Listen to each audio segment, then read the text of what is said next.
Seja muito bem-vinda. Confesso que eu estava com uma expectativa grande, porque realmente a onda de mulheres na ciência, embora sempre foram muito presentes e tiveram contribuições muito importantes que pouca gente, inclusive, sabe, né? Que são de mulheres. Todas as vezes que a Marília vai falar de formiga para alguém, e eu sou prova disso, todas as vezes, ela sempre fala que ser uma colônia puramente feminina e ser um inseto tão representativo é uma das coisinhas que mexe ali, né, no coraçãozinho. Com certeza! Não tem como, né, não mexer. Não, é a frase feita para compartilhar a ciência na divulgação científica, na hora que chega o grupinho das escoteiras. Isso. Então, seja bem-vinda e pode começar, tá bom?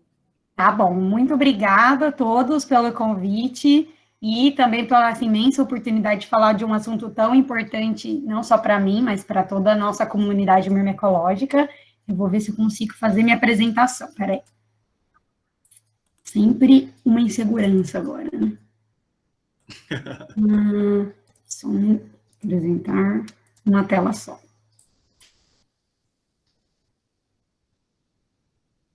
Pronto, já apareceu aqui para gente. Já apareceu? Então, vocês estão vendo a minha tela? Sim. Tá. Vocês estão vendo a única tela, né? Não as duas, porque eu tenho duas telas só para confirmar. Não, uma só. Tá. Então, novamente, muito obrigado pela oportunidade. Meu nome é Manuela Ramalho e hoje a gente vai falar de um assunto sobre a maioria de fêmeas apenas dentro da colônia, desafios de uma mirmecóloga na era do Covid.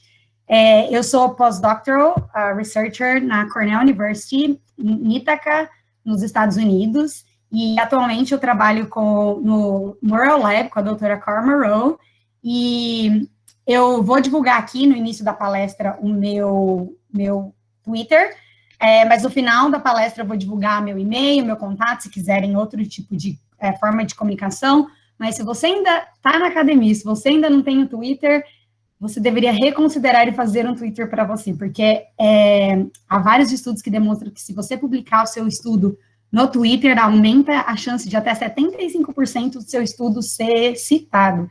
Então, considerem fazer um Twitter profissional. Eu já encontrei muitas pessoas relacionadas aos temas da minha área no Twitter, e muitas discussões interessantes e muitos artigos importantes. Então, faça um Twitter, me siga que eu sigo lá você também, e a gente aumenta a nossa comunidade científica.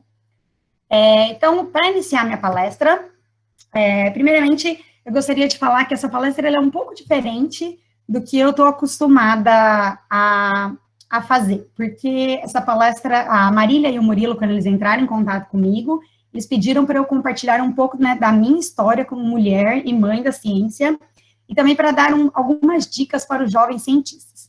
Então, como eu disse, isso é um pouco inesperado para mim, isso nunca tinha acontecido antes, né, porque apesar de eu estar quase na metade da minha vida, eu tenho 35 anos, eu ainda considero que eu estou no início da minha carreira, então minha carreira ela não está consolidada, e muito menos a minha filha criada, né, minha filha tem 2 anos e meio, ainda usa fralda, então ainda tem muita coisa para superar nesse sentido da maternidade também. Mas eu fiquei muito feliz, né, com esse convite, então eu vou contar para vocês a minha trajetória até aqui, e com isso também eu aproveito essa oportunidade de mandar um abraço a todas as mulheres e todas, especialmente as mães que estão agora na situação dessa pandemia, presa dentro de casa, tendo que lidar com criança, com trabalho, com um monte de reunião no computador. Então, sintam-se todas abraçadas, ninguém solta a mão de ninguém. E um pouco diferente, né, do que a gente está acostumado, numa palestra, eu também vou, para realizar o que a Maria e o Murilo pediram, eu vou acabar usando muito o termo eu, para contar um pouco da minha vida pessoal. E aí, com isso, eu não posso deixar de reconhecer que, com esse termo, né, a minha perspectiva, eu também tenho que levar em consideração muito dos privilégios que eu tenho e não deixar de ter empatia com outras causas sociais. Como, por exemplo, conhecendo meus privilégios, eu sou branca, eu cresci no estado de São Paulo, no Brasil, numa casa onde eu nunca precisei me preocupar com a minha segurança e nem com a minha alimentação, então isso já é um grande privilégio comparado com muita população brasileira, e eu preciso sim ter empatia com a luta de outras minorias, como a questão do, por exemplo, a questão racial na ciência, a questão da LGBTQIA+, na ciência. E aí, por causa de todos esses meus privilégios e de toda a sorte que eu tive de poder contar com o apoio, né, da minha família, dos meus amigos e dos meus supervisores, é que eu sou e continuo sendo uma mulher na ciência que tem como o principal dever lutar para que outras mulheres e outras minorias possam, assim, continuar no caminho que elas escolherem, sejam eles qual for. Então, com isso, vou começar contando um pouco da minha história, da minha trajetória, preciso falar que é tão estranho dar palestra no computador, eu tenho a impressão que eu estou falando sozinha e que minha internet caiu, mas vamos lá, espero que vocês estejam todos aí. Se não tiver, Marília, você me liga. Então, vamos lá. Combinado. Vai saber, né? A internet não dá para confiar também muito nesses dias. Então, para falar um pouco da minha trajetória de mulher na ciência, ela não é muito diferente de nenhuma trajetória de outras mulheres da ciência. Na verdade, é bem comum. E acho que a diferença que eu tenho é que eu tenho muita sorte de poder contar com um grupo de apoio interessante. E eu vou mostrar isso para vocês durante essa trajetória. Então, da mesma forma que quando vocês começam a comparar a história de mulheres na ciência, vocês vão identificar vários fatores em comum. E entre um deles, eu vou usar alguns ícones para descrever esses momentos. Então, tem um momento out, que é o momento que você sente quase uma dor física, que você foi atacado, um murro que alguém deu no seu estômago. Ou, no caso que eu usei, uma lasquinha que entra embaixo da sua unha, onde você realmente repensa se a ciência é o caminho que você quer para você. E, óbvio, também muitos momentos de insegurança. Não que os homens não sintam esses momentos também, mas que as mulheres, elas são mais frequentemente expostas a esse tipo de sentimentos na carreira. Então, eu vou iniciar a minha trajetória. Eu me formei em Biologia, Ciências Biológicas, em 2010, na Unesp de Rio Claro, como o Murilo falou.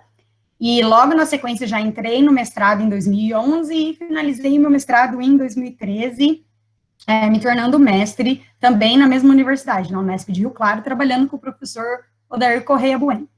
Então, a hora do mestrado, eu já engajei no doutorado, eu sabia o que eu queria, e esse acho que foi o primeiro momento out da minha carreira. Eu mandei meu projeto de doutorado para a FAPESP, eu já tinha sido aceita no projeto de doutorado do programa de pós-graduação, e foi minha primeira negação da FAPESP. Mas a negação da FAPESP eu acho que não é o problema, acho que todo mundo que eu conheço que já submeteu um projeto para a FAPESP é negado. Mas a maneira que o revisor negou foi uma maneira que hoje eu considero extremamente inapropriada. Na época eu acho que eu não tinha maturidade para entender o quão complexo era o que estava acontecendo. Então, diferente do que eu já fui revisora de artigos, né, de projetos, e diferente do que a gente negar e sugerir opções de como aquela pessoa pode melhorar e aprender com o erro e contribuir de fato para a ciência, esse revisor, ele escreveu a seguinte frase no relatório: eu não acredito que essa aluna esteja no doutorado. Bom, eu não sei se alguém já passou por isso, eu imagino que isso não seja tão incomum assim, mas quando eu recebi essa crítica, esse out, eu cresci numa família onde eu era a primeira que estava fazendo mestrado e doutorado, né, tanto do lado do meu pai, da minha mãe, primeira fazendo mestrado e doutorado de um grande grupo da onde eu cresci. Então, eu lembro que a primeira coisa que veio na minha cabeça foi: nossa, será que eu atingi o meu limite? Será que eu não devo seguir mais para frente? Esse é o máximo de limite acadêmico e intelectual que eu sou capaz de atingir? Então, eu duvidei, sim, da minha capacidade e se esse era realmente o caminho que eu deveria seguir para ser feliz e ter sucesso. E graças a poder contar com o Odair e toda a experiência dele, meu orientador da época, ele falou: não leva para o pessoal, deixa para lá, a gente vai dar um outro jeito, a gente vai superar isso.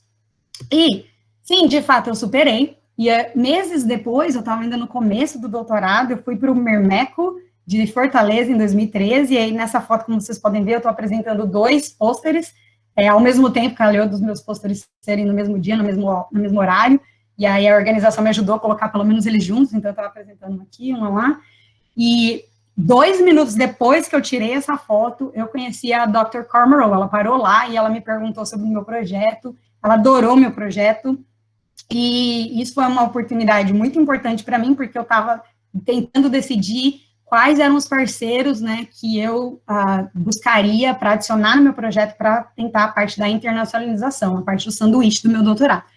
E aí a Core surgiu como uma sorte, caiu perfeitamente, e diferentemente para a Core, meu projeto tinha valor, meu projeto tinha potencial para crescer, e eu tinha potencial para crescer, diferente do que o revisor da FAPESP acreditava. Então, beijinho para o revisor da FAPESP, espero que ele esteja super bem.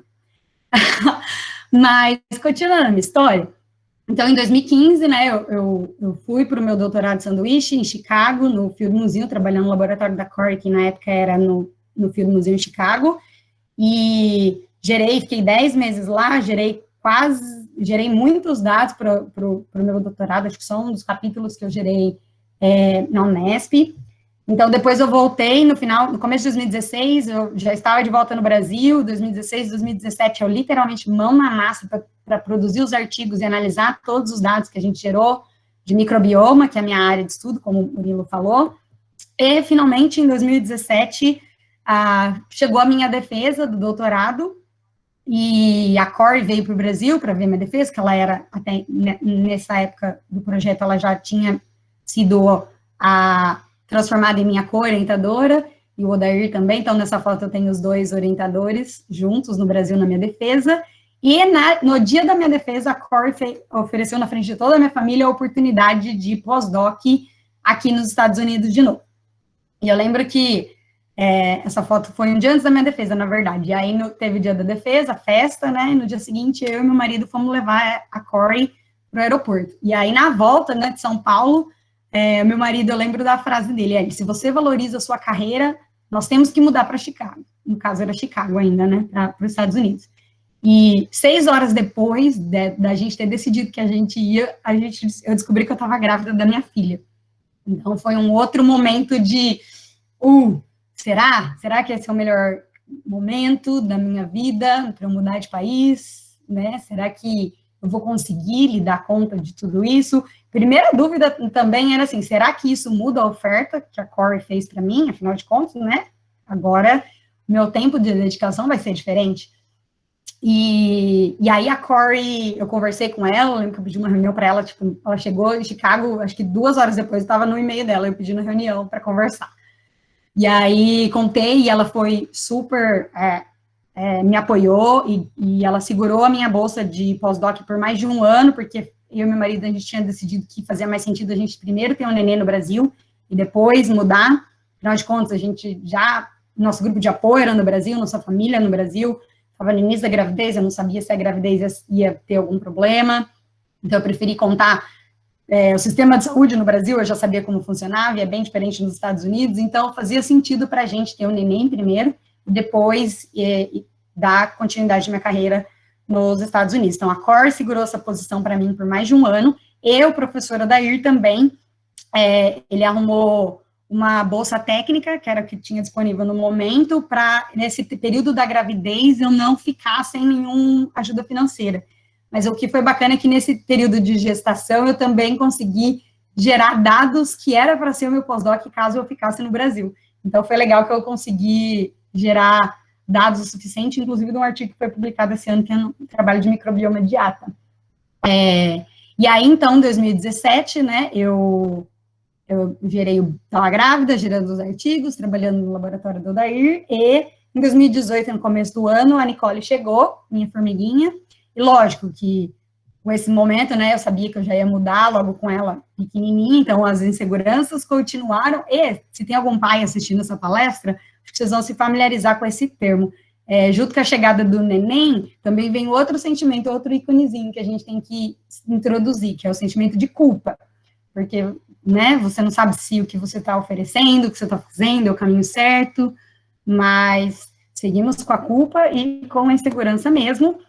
E em 2018, quando minha nenê tinha 4 meses, a gente finalmente mudou para os Estados Unidos e eu iniciei o meu pós-doc aqui, primeiro no Field Museum, lá em Chicago, e depois o laboratório da Corey foi movido para Cornell University, Nova York, na Ítaca, Nova York, e aí eu mudei junto com ela, junto com o nenê, família, cachorro, todo mundo junto.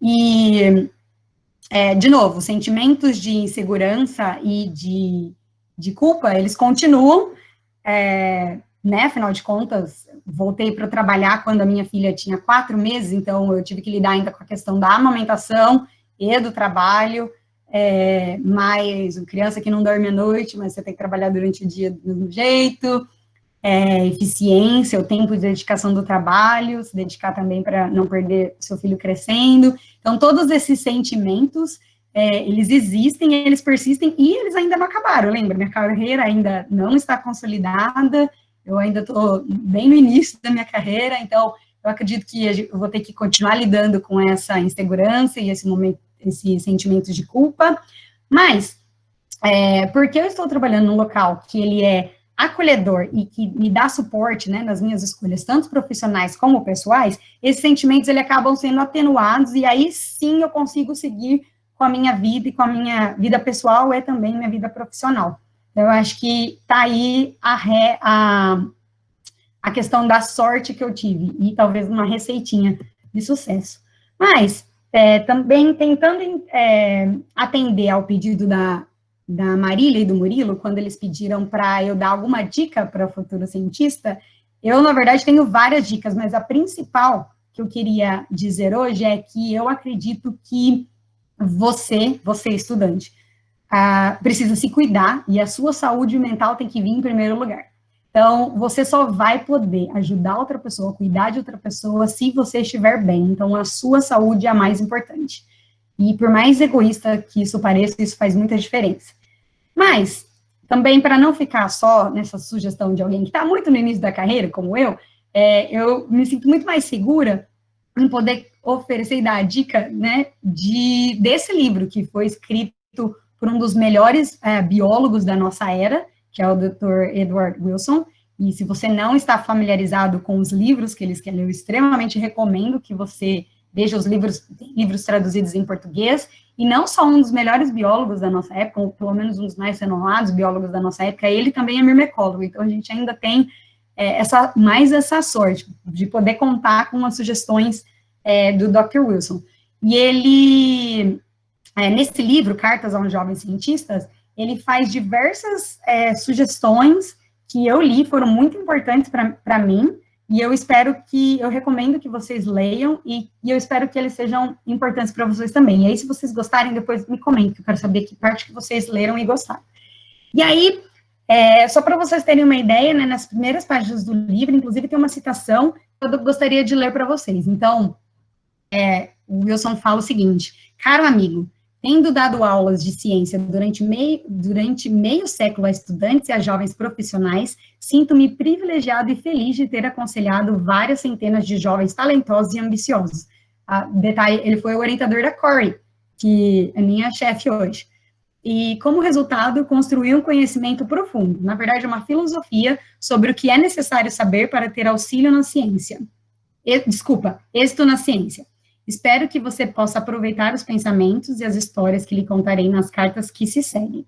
Primeiro, antes de mais nada, quero estimulá-lo a permanecer no caminho que escolheu e ir mais longe possível nele. O mundo precisa de você. Muito, especialmente agora. Então, tá aí, dicas do Dr. Wilson, e eu extremamente recomendo que vocês leiam esse livro. E, a hora que ler, me manda mensagem para me falar o que vocês acharam. Bom, então agora a gente vai passar para a palestra propriamente dita, e eu vou falar um pouquinho, então, da importância de questões de igualdade e pesquisas de gênero na ciência, questões de paz na ciência, inclusão na ciência e também divulgação científica, que sempre foi uma questão muito interessante para mim, sempre chamou muito a minha atenção, mas acho que após a pandemia isso tornou mais do que só uma questão que me chamava a atenção, mas se tornou agora um compromisso e uma meta pessoal. Então, se você ainda não tem certeza do porquê mulheres da ciência, ou pais da ciência, ou minorias da ciência é importante, porque é importante a gente abordar esses tipos de questões. Eu acho que eu vou convencer você agora. Então, se você quiser fazer uma ciência de qualidade, você precisa se preocupar com grupos de diferentes culturas e diferentes backgrounds e de diferentes histórias, porque esse grupo diversificado, ele é capaz de resolver problemas mais rápidos e de uma maneira mais eficiente. Então, com isso, se você quer fazer ciência de qualidade, você precisa se preocupar com questões de mulheres da ciência, pais da ciência e minorias da ciência de uma maneira geral. Então, e se você já leu alguns estudos sobre essa questão de gênero na ciência, primeiro a gente vai focar nessa questão de gênero da ciência, você já deve ter familiarizado com essa sigla, STEM, que vem do inglês, que vem de science, né, de ciência, tecnologia, engenharia e matemática. Então, mulheres têm uma representatividade reduzida nas áreas do STEM. E quando você compara esses números do Brasil com o cenário mundial, o Brasil ele tem uns números um pouquinho melhor, mas não se iludam. A gente ainda tem um longo caminho pela frente até atingir essa igualdade. Eu vou mostrar alguns dados que comprovem isso. Mas as causas que as mulheres decidem não engajar, não entrar nessas carreiras do STEM, elas são diversas, e há diversos estudos que apontam que, inclusive no Brasil, que começa muito cedo a decisão da mulher de não entrar nessas carreiras, né, ainda quando ela é menina. E distribuições de tarefas dentro de casa está promovendo alguma desses viés. Então, por exemplo, as mulheres, elas são muito mais estimuladas a arrumar a cama, a lavar a louça e a limpar a casa em comparação aos meninos, enquanto que as meninas, elas também são menos estimuladas a sair para trabalhar. Isso desde pequena. E outro estudo, esse publicado na Science em 2017, ele mostra que esse estereótipo cultural, ele é estabelecido muito recente ainda nas nossas crianças.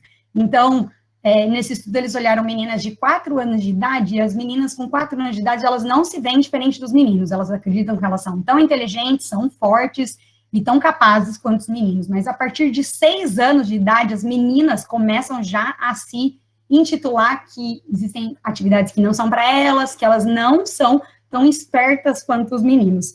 E isso tudo é uma reprodução do cenário onde as nossas meninas estão inseridas, né? Então, se você parar para pensar a distribuição de brinquedo, né, das meninas e dos meninos, você já começa claramente a encontrar um problema ali, né? Então, meninas são muito mais estimuladas a brincar de boneca, a brincar de casinha, a de escolinha, enquanto que os meninos, né, tem Legos, dinossauros, né? Então, vamos dar Lego e vamos dar dinossauro para as meninas também, porque, afinal de contas, né, cor não tem gênero e muito menos brincadeira.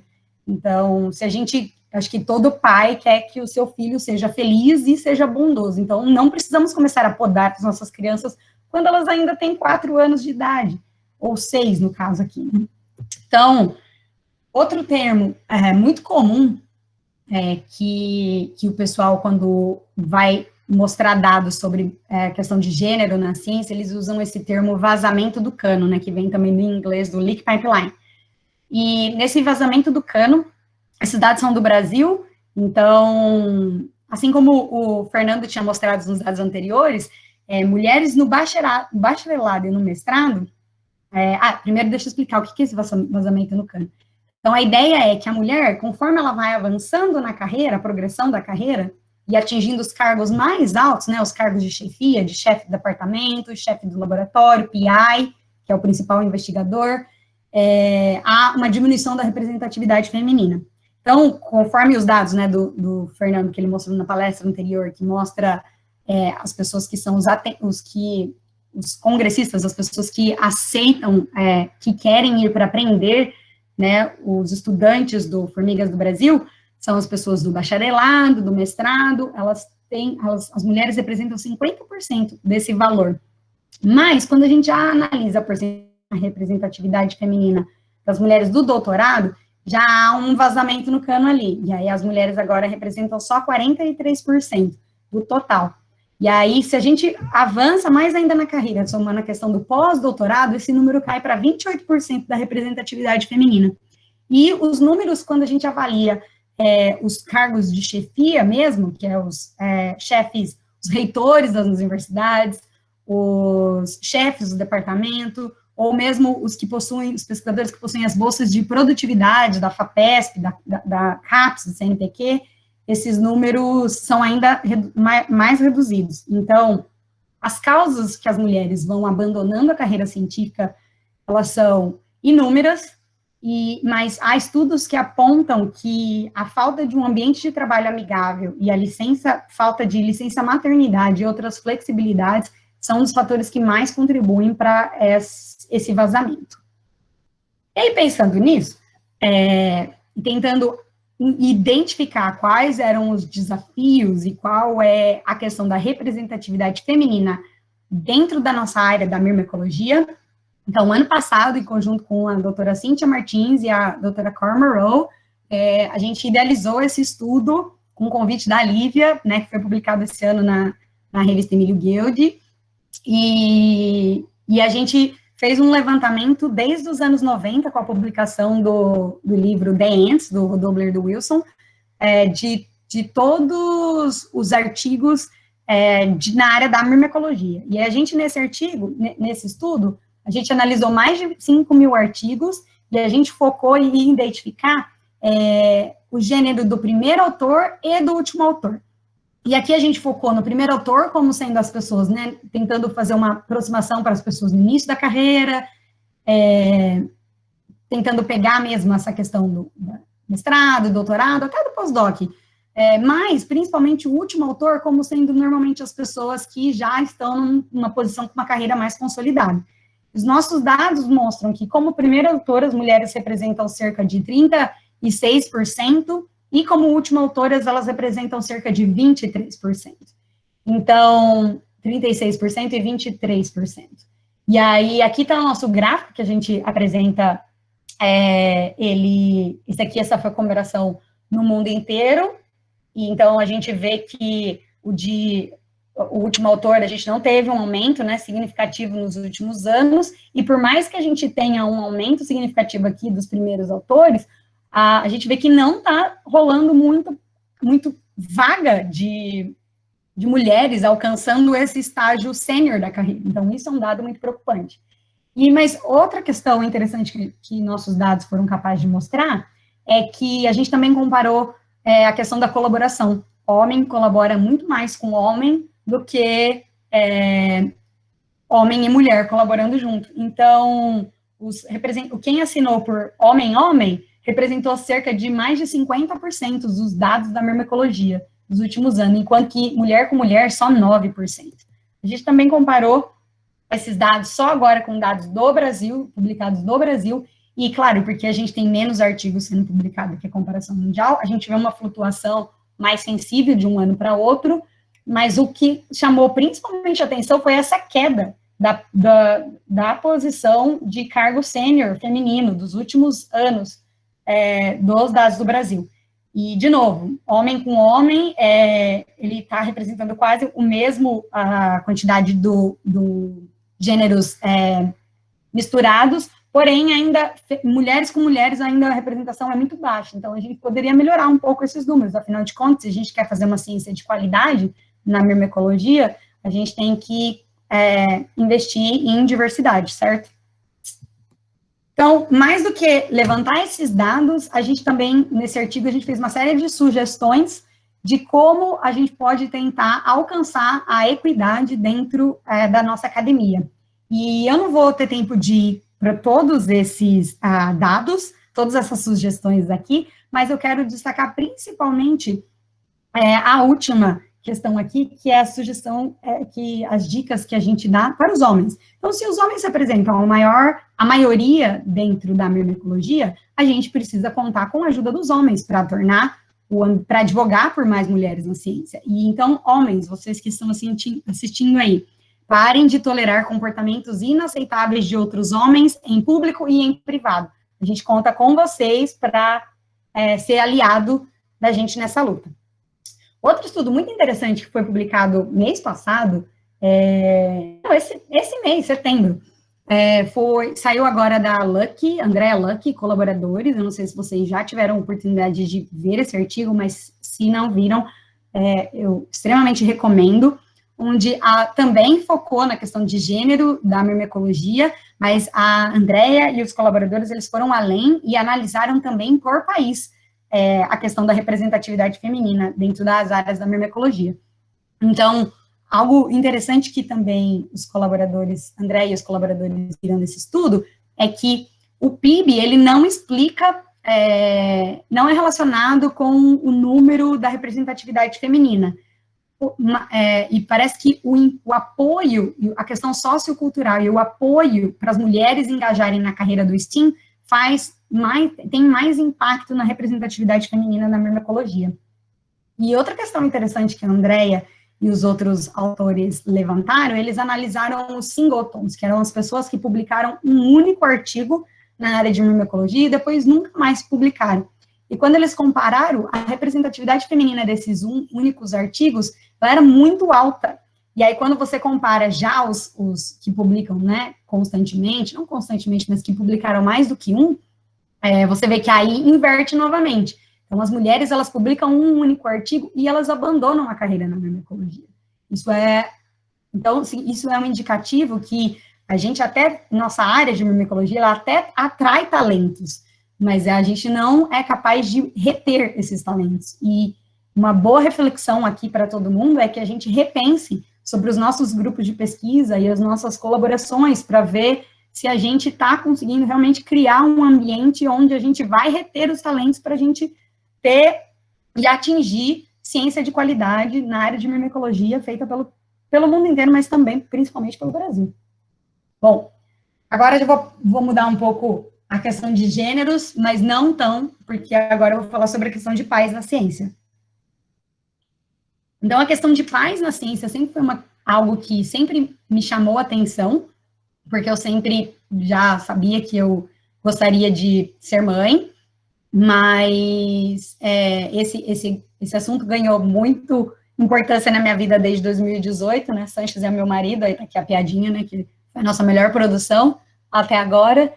E aí, quando eu comecei a realmente colocar no papel do que a gente pode fazer nessa questão, como eu contei para vocês na minha história, eu contei puramente com sorte para ser uma mãe na ciência e continuar sendo uma mulher na ciência.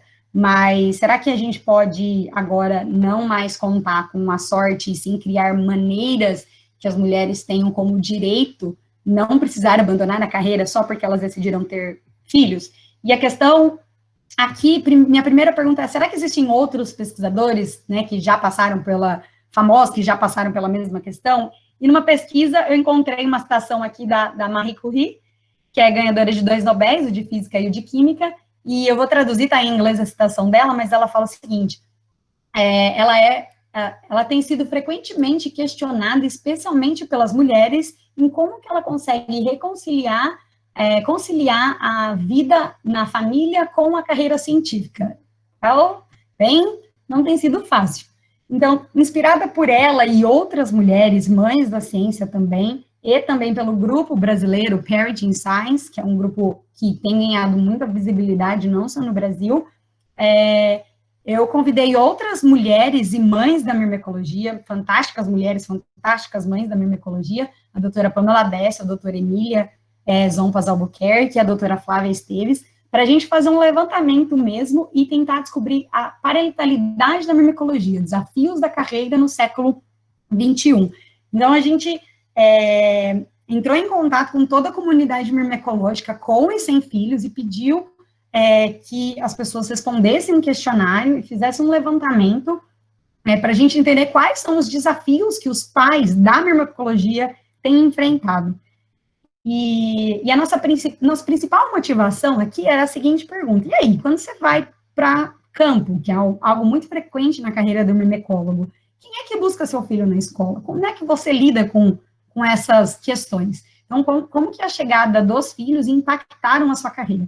E mais do que gerar esse artigo, né, que foi publicado esse ano, e esses dados, eu acho que o principal foi que a gente abriu um canal de comunicação com toda a comunidade myrmecológica que tem filho. Então, quando eu mandava e-mail pedindo para o pessoal, né, responder os questionários, muita gente foi muito legal e compartilhou, né, fora dos registros, a experiência, como que foi a história particular de cada um. E nisso começa um tipo de articulação muito interessante. Então, como vocês viram que o Fernando falou que o Formigas no Brasil, ele começou a permitir muito mais a comunicação entre as pessoas, a interação, e consequentemente, isso é resolvido, ele é colocado em muitos pontos positivos, não só acadêmicos, mas pessoais, né? A gente consegue, toda essa comunicação, ela gera muitos ganhos positivos que a gente, às vezes, nem espera. Então, eu acho que esse projeto, né, da parentalidade no campo da myrmecologia, ele é um exemplo claro disso. E nos nossos estudos, os nossos dados foi interessante, o que a gente já sabia, inclusive dados do Parenting Science, era que até o 3º ano da chegada dos filhos, os pesquisadores, eles sentem um impacto da carreira, a chegada dos filhos impactando a carreira, mas depois do 3º ano, há uma recuperação. E os nossos dados, a gente avaliou 5 anos. Então, atividades como, 5 anos depois da chegada dos filhos, então, atividades como número de publicações, número de propostas submetidas para financiamento, número de alunos orientados, número de classes ensinadas, após 5 anos, a gente não vê mais diferença na produtividade do pesquisador com filho e sem filho. Desculpa, minha cachorrinha está latindo. Mas quando a gente avaliou, então, essas atividades, né, publicações, propostas de financiamento, número de orientadores e classes ensinadas, são atividades da vida do pesquisador mais relacionadas à rotina, né, à diária, do dia a dia do pesquisador. Porém, em atividades como saída de campo, palestras, né, que você é convidado para dar em outro lugar que não seja dentro da sua universidade, ou mesmo apresentação e atender conferências, né, encontros como simpósio de myrmecologia, isso é ainda impactado, os pesquisadores pais sentem um impacto mesmo depois do 5º ano da chegada dos filhos. Então, a nossa pergunta, né, era bem isso mesmo, e aí? Não importa, você pode até ir para o congresso, mas quem vai buscar seu filho na escola quando você está no congresso? Então, com essa motivação, nosso artigo também, a gente fez uma série de sugestões como a gente poderia tornar esse ambiente acadêmico um pouco mais atrativo para os pais da ciência. Então, se você pensar, quando a gente vai para um congresso, é onde a gente conhece alunos, onde a gente se atualiza, faz parceria. Então, a gente não pode permitir que todos os pais da myrmecologia, eles fiquem ausentes ou sofram anos e anos de impacto da chegada dos filhos na carreira. Então, a gente precisa criar uma maneira que os pais sejam incluídos também nos eventos da academia. E esse tipo de iniciativa, ele já vem acontecendo aqui no exterior, pelo menos na minha experiência. Eu tive a oportunidade de levar a Nicole, quando ela tinha 9 meses, num congresso no Canadá, e depois também eu sei que é algo recorrente, criação de espaço kids em eventos, por exemplo, acontece aqui no Congresso de Evolução, e há diversas maneiras de como a gente pode criar esses eventos acadêmicos um pouco mais family friends, né? Então, se você quiser saber mais sobre isso, a gente já tem, eu sei que tem outros grupos, não só da myrmecologia, que já entraram em contato e estão criando maneiras, o Ecotox, por exemplo, de tentar criar esse espaço kids dentro de eventos. Então, a gente tem várias sugestões de como isso pode acontecer. Então, se vocês quiserem conversar mais especificamente sobre isso, por favor, entre em contato.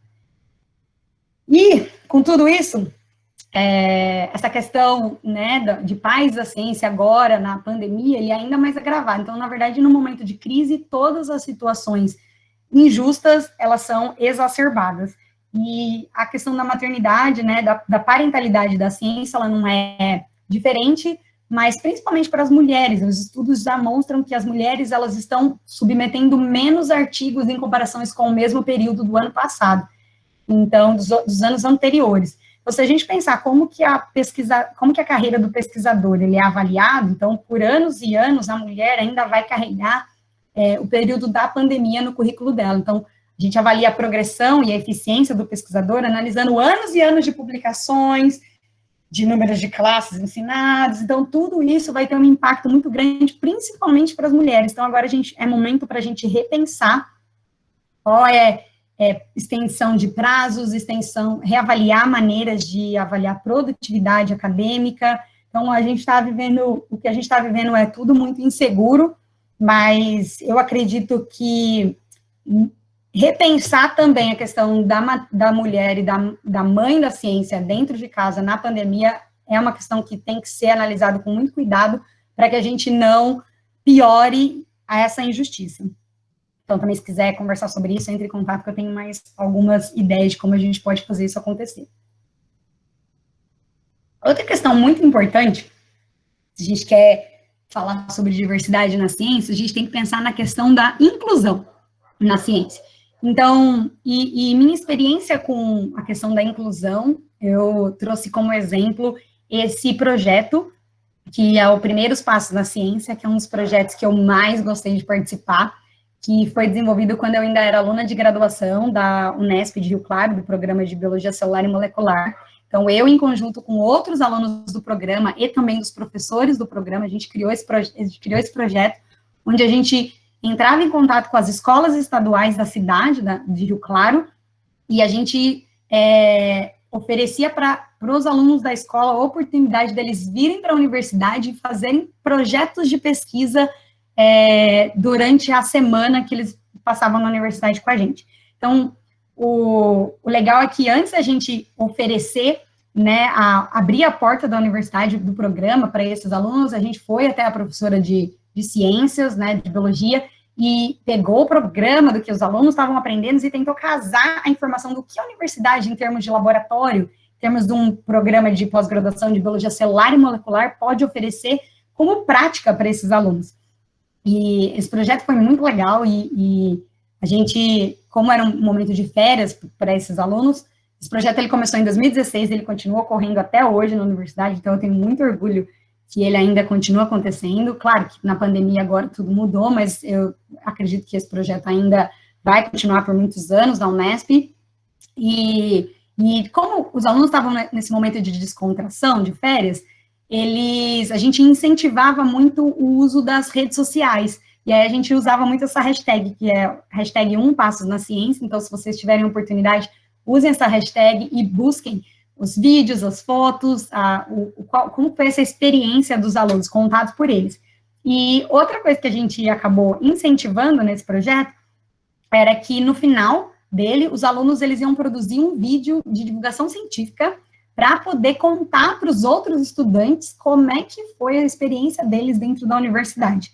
E algo que e esses vídeos foram fantásticos, os pais iam lá assistir, era um momento muito bacana, mas algo que foi um tanto quanto inesperado, do ponto de vista da gente da organização, foi que esse laço que criou entre a universidade e a escola, ele nunca foi quebrado. Então, depois que o projeto acabou, os alunos mantinham nosso contato nas redes sociais, os alunos de graduação, né, de pós-graduação, eram frequentemente convidados para a feira de ciência das escolas. Então, eu lembro que muitas alunas que escolheram passar a semana com a gente, aprender sobre formiga e biologia molecular de formiga, eles pediram para a gente levar ninhos de formiga na escola, porque eles queriam mostrar o ninho de formigas. E muitos desses alunos, a gente acabou servindo como um pouco de mentor para esses alunos, para eles escolherem universidade estadual, universidade pública. Então, a gente ajudou eles também nesse processo de escolha, eles se prepararem, de fazer sugestões de como é a nossa vida na universidade. Então, foi um projeto bacana até hoje. Muitos deles passaram na universidade e hoje são amigos de profissão que escolheram fazer faculdade de biologia, veja bem. E se vocês quiserem ver mais sobre esse projeto, saber mais sobre esse projeto, pesquisem essa hashtag, mas olhem também no canal do YouTube, canal de programa de biologia, programa de pós-graduação de biologia celular e molecular. Então, tem lá os videozinhos que os alunos promoveram. E a gente também gerou esse artigo, que foi publicado esse ano, contando um pouco mais do ponto de vista pedagógico e da licenciatura, contando um pouco do que foi a nossa experiência. Então, se vocês tiverem também mais interesse em saber, podem entrar em contato comigo, também podem olhar os vídeos, a hashtag, mas foi um projeto muito especial para mim. E falando sobre divulgação científica, isso nos leva ao próximo tema que eu gostaria de conversar com vocês hoje. Então, essa nuvem de palavras eu criei tudo que eu já me envolvi do meu currículo, copiei lá no meu currículo, tudo que era de divulgação científica, eu copiei e queria ver qual era o impacto disso da minha experiência. E o fato de eu ter trabalhado no museu em Chicago tem um grande impacto disso, mas antes mesmo de eu me envolver com o Museu de Chicago, eu sempre gostei muito de divulgar dessa questão. Então, eu já me envolvi em muita coisa legal, muita coisa doida, e a regra, basicamente, aqui é que não tem regra. Quando eu comecei a gerar esse tipo de material, ter esse ganho de experiência, isso acabava sendo um adicional, porque eu sempre me interessei, me preocupei em explicar o porquê que eu achava a formiga interessante, ou porquê que eu me interessava pela ciência. Mas isso tem se tornado cada vez mais essencial na vida do pesquisador. E sabe o que é triste? E que nós, biólogos, nós não fomos apropriadamente ensinados a fazer isso. Pelo menos eu não fui na minha carreira científica, e se tem alguém, algum curso agora que já tem esse tipo de treinamento, por favor, me corrija nos comentários aí do chat, que eu imagino que deve estar rolando. E todas essas iniciativas, elas acabam surgindo no nosso colo, e a gente, como entusiasta, a gente acaba aprendendo e fazendo um mini curso aqui, um mini curso ali. Hoje em dia, o fato da gente estar na pandemia abriu a possibilidade da gente poder fazer muito curso online, e tem diversos cursos online acontecendo sobre esse assunto, então eu também recomendo, se você quiser saber um pouco mais sobre isso, hoje já tem material para a gente se especializar. Mas muito dessas questões, muitas dessas oportunidades que estão, né, aqui destacadas nessa nuvem de palavras, elas acabaram surgindo no meu colo, e a gente, como entusiasta, a gente acaba, né, se jogando. Mas uma coisa muito importante do porquê isso vem ganhando importância, né, no cenário, por que a divulgação científica vem ganhando cada vez mais importância, é que eu acho que muito da parte do negacionismo da ciência que a gente está vivendo hoje no nosso país vem da nossa falha de comunicação com a sociedade. Então, por isso, em tempos de pandemia, esse assunto de ciência, ele se torna ainda mais fundamental nas nossas vidas, onde as pessoas, elas percebem que elas precisam da ciência na vida delas. Mas aí, onde buscar informações? Então, na era da fake news, em quem que eu devo confiar? Então, com todo esse sentimento, com todas essas inseguranças,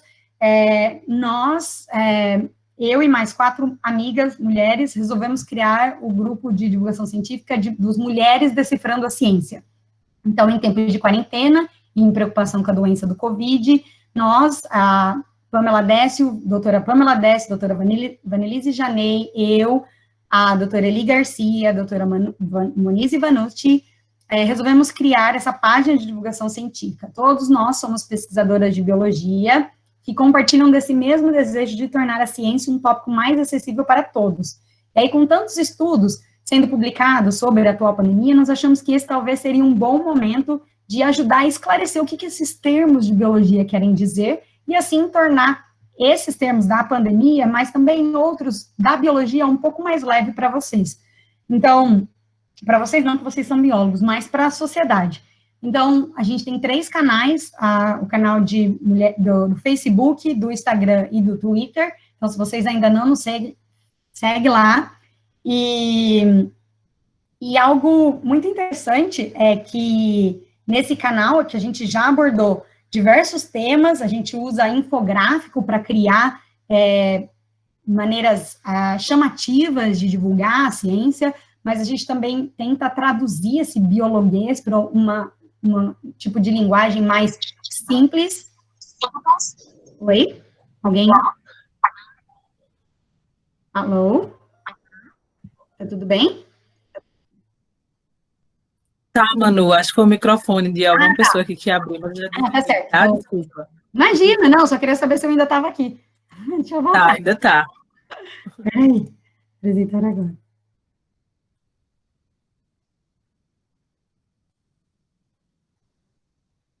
Então, retomando, a gente usa infográficos e a gente tenta usar uma linguagem simples para poder atingir mesmo a população, explicar, talvez, para nossa avó que existe um medicamento que não tem comprovação científica, e por isso ele não deve ser tomado contra o Covid, ou da onde que o vírus vem. Então, a gente tenta usar temas que estão em alta e estão buscando atenção, onde é realmente a necessidade da sociedade através desse canal. Mas algo interessante dessa nossa, que a gente percebeu, é que muitas pessoas, amigos de profissão, começaram a fazer sugestões para a gente sobre temas que as pessoas achavam que, nossa, olha, na minha comunidade, eu vejo um monte de gente reproduzindo fake news sobre vacina. Então, a gente foi atrás de especialista, virologista, que está trabalhando na busca de vacina, né, e medicamentos, para tentar explicar para essas pessoas, e a gente usa o termo de maneiras mais simples e acessíveis.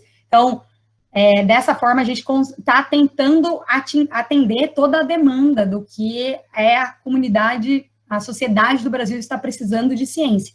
E outra questão que também acabou era um objetivo, mas é um objetivo indireto, é que a gente está usando esse canal para divulgar trabalhos de mulheres da ciência também.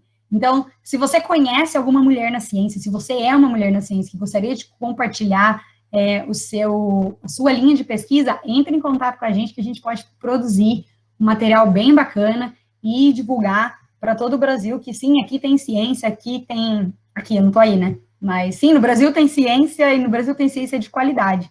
E talvez a gente pode melhorar um pouquinho como a gente pode se comunicar. Mas o bacana é que eu percebo que nessa pandemia, muitos grupos de divulgação científica começaram a acontecer. Então, Mulheres na Ciência, ele não é único, e tem muita coisa boa sendo produzida.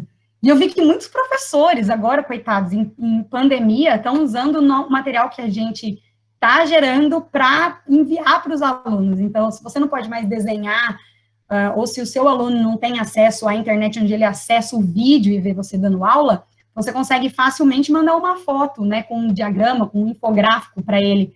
Então, qualquer sugestões, por favor, sintam-se convocados e convidados a fazer parte do Mulheres Decifrando a Ciência com a gente. Mas a reflexão que eu gostaria de finalizar a minha palestra para todos os cientistas que estão nos assistindo aqui, tanto os que já estão com carreiras consolidadas, mas também os estudantes. A reflexão é a seguinte: o que você está fazendo relacionado à ciência, ou relacionado ao seu estudo, ou à ciência de uma maneira mais ampla, para você falar da importância da ciência para a sociedade?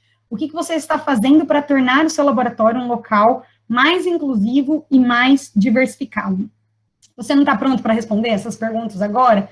Tudo bem, mas comece a pensar sobre isso, e aí, quem sabe, da próxima vez, você consiga estar preparado para, dessa forma, garantir que a nossa ciência, ela seja mais inclusiva, diversificada e de qualidade. Então, com isso, eu gostaria de agradecer a Cornell University, que é a minha casa agora, a Unesp de Rio Claro, que foi o meu berço, a minha casa por muitos e muitos anos. Agradeço também a NSF, que é a minha agência financiadora aqui dos Estados Unidos. Agradeço ao pessoal do Morel Lab de Chicago, quanto também aqui do pessoal de Ítaca. E gostaria de finalizar essa palestra dizendo que ninguém solta a mão de ninguém, unidos somos todos mais fortes, Black Lives Matter e Marielle presente.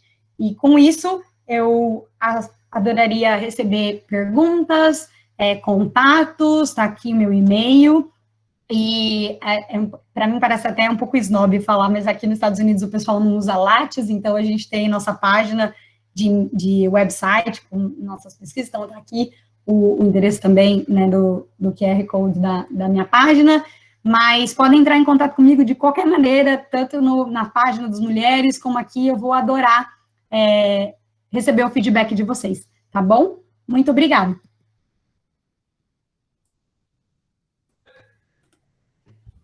Eita, o sentimento é esse. É uma palavra que deve fazer falta no seu vocabulário aí, inclusive, né, Manu? Ai, eu solto um zeita também. Aqui os americanos que eu convivo já estão tudo abrasileirado. Eles comem feijoada, cozinham feijoada. Aqui tá todo mundo... Muito bem. A nossa cultura é maravilhosa mesmo. Muito bom saber que está sendo bem recebida aí. Ai. Bom, Eu nem sei muito bem. Deixa eu ver como que eu organizo aqui os agradecimentos. Você está vendo o chat aí, né? Tô vendo. Tem como... Esse chat não vai ser perdido, né? Porque eu vou querer ler tudo. Eita, acho que eu vou... Eu mando para você depois, Manu. Não, já deu um copy e cola aqui, só para ter certeza. Né? Bom, Manu, eu queria agradecer. Realmente, eu acho que quando a gente se organiza para falar de ciência, muitas vezes a gente acaba negligenciando fatores sociais, não porque a gente não acha importante, eu não acho que seja esse o caso, mas é porque realmente o espaço é tão pequeno para a gente falar de ciência e a gente acaba focando mais no nosso objeto de estudo, né? Então, você ter se disponibilizado e ter aceitado o convite de sair um pouquinho ali do eixo, né? E falar de temas que todo mundo precisa ouvir também, com tanta maestria, com tanto cuidado, com tanta empatia, foi emocionante mesmo. É muito legal saber que eu estou num grupo de estudos que está muito preocupado com a qualidade da ciência, sim, mas também está muito preocupado com quem é que está fazendo essa ciência. Isso é muito, muito motivador. Ai, que fofo. Obrigada pelas palavras. E é isso, eu concordo totalmente com o que você disse, e eu acho que quem faz a ciência também é muito importante, e a gente quer que essa comunidade ecológica seja a gente produza, assim, material de qualidade, ciência de qualidade, mas para isso a gente precisa pensar em quem são as pessoas. Todo mundo é humano, a questão da maternidade na ciência, dos pais na ciência, né? A questão, às vezes a gente, muitas das coisas que eu nem abordei na minha palestra, às vezes a gente não tem filho, mas a gente vai precisar cuidar dos nossos pais, né? Então, isso é uma questão que acaba... e às vezes a mulher é colocada nesse fardo, sabe? De tipo, a mulher é responsável por cuidar dos pais, a mulher é responsável por cuidar dos filhos, e com esse levantamento que a gente fez dos parents, a gente viu que a comunidade myrmecológica ainda tem muitos pais que se dedicam a cuidados também com os filhos. Então, eu acho que a gente já está falando de uma bolha, a bolha na cereja do bolo, mas ainda assim dá para melhorar.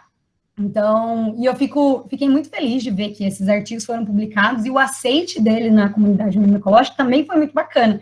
Então, eu por muito medo, eu tive insegurança de criar inimizades. Mas até agora, claro, que teve comentários bem bizarros, quando a gente abria comentários para as pessoas, tem mais alguma coisa que você gostaria de falar? E aí, claro, que as pessoas não se identificavam, né, a gente não pediu identificação para ninguém, a gente teve pessoas que falaram coisas bem absurdas, mas a maioria que teve uma receptividade muito boa. Legal. Bom, eu não vou repetir todos os comentários aqui, porque senão a gente precisa de um outro dia para o nosso ciclo. Mas obrigado, pessoal, pelo feedback. É muito legal saber que vocês estão interessados também em ouvir esse lado, né?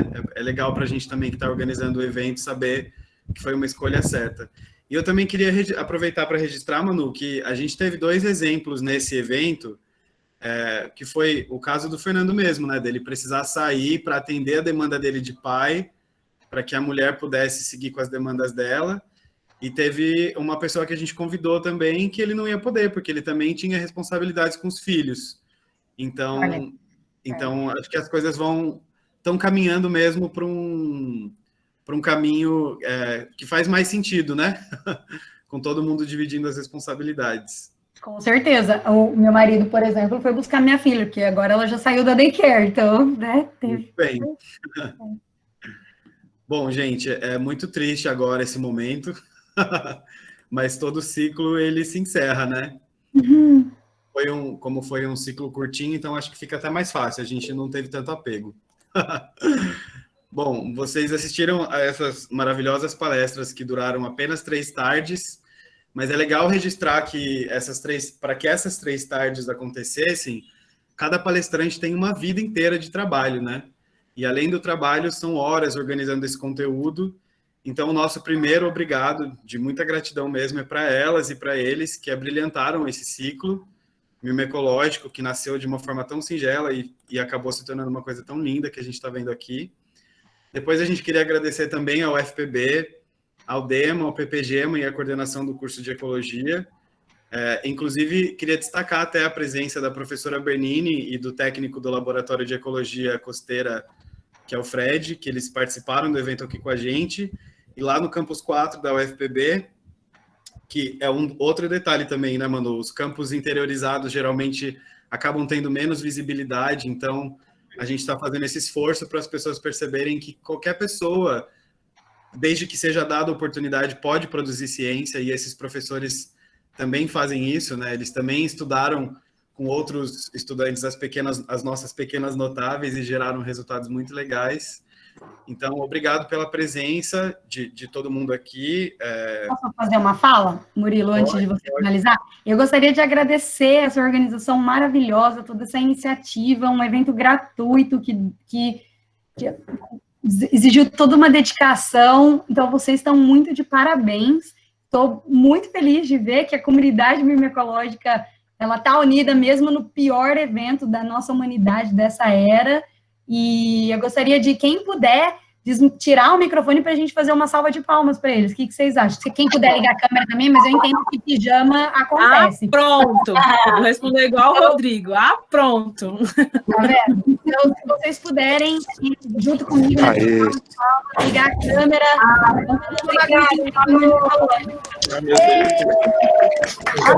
Valeu, gente. Parabéns. Parabéns para todos. Muito obrigada, tudo. Vai tomar cerveja, Carlos. Vai tomar cerveja, Carlos. A cerveja já tomei um pouco.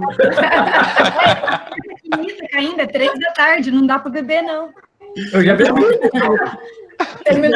O Fabrício está dando a minha banca de doutorado agora cedo. O Jorge também está dando de prontidão para me destruir. Vai tomar cerveja, cara.